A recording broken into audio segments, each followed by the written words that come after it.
Hello, global freedom-loving family. I want to talk to you about what is happening in Sri Lanka. As you know, the globalists are trying to digitize and centralize everything.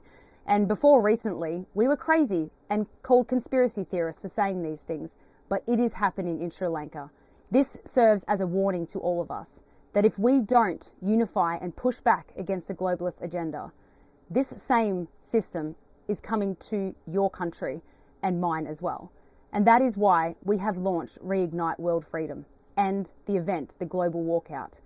The number one purpose is to unify all the freedom-loving people around the world to actively push back against the globalist agenda.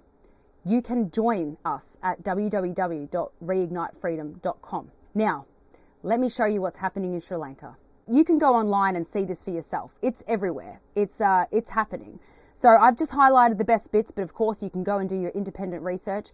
I love it how they call this a citizen-centric digital government and digital empowered economy. I love how they use the words empowered or trusted and things like that. Anyway, it will implement a biometric-based digital identity for citizens of Sri Lanka. Under this project, a secured and trusted, fundamental identification platform will be established. Now, again, I've just highlighted the best bits. Centralized national register of persons for citizens with biometric data, right? So new identification card will be used to prove an individual's digital, double or global acknowledged digital identification. It includes a database of people aged 15 and above, fingerprints, okay? Fingerprints will be saved in the digital ID, biometrics and a photograph. And in the future, they will use it as a driver's license with enhanced security measures and recognition in the near future. Facial recognition, that would be. So now you see, that is the digital ID. It has been brought in Sri Lanka. It's already there. It's already happening. Now, look at what they're doing with the digital ID. Sri Lanka introduces social credit QR code fuel rationing amid economic collapse. Of course, they're blaming the economy and, of course, the president leaving, that they're going to all of a sudden need this QR code fuel rationing situation, right?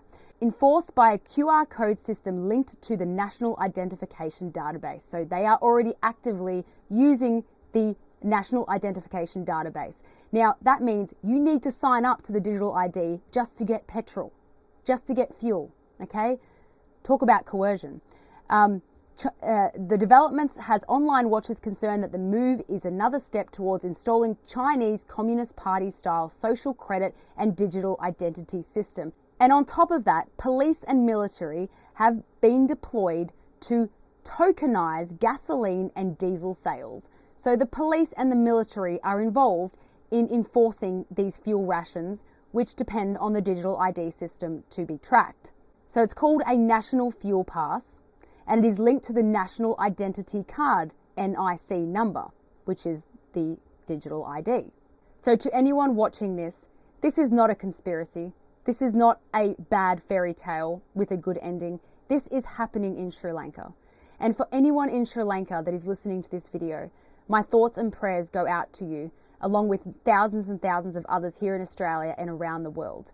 If you are from Sri Lanka and you're listening to this, please reach out to us on our Facebook page or even on the website in the Contact Us section. We would absolutely love to get information from Sri Lankans on the ground who know exactly what's happening.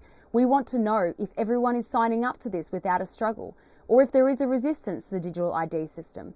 I was unable to get in touch with someone on the ground, and we would love to get this information because other countries need to see what is happening to you so that we can prepare to try and stop it here, and also so that our pushback can potentially help your pushback.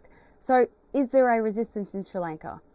Are there people saying no? Or is everyone happy with the digital ID? These are questions I don't have answered, but my thoughts and prayers are with you, and stay strong to those who are resisting.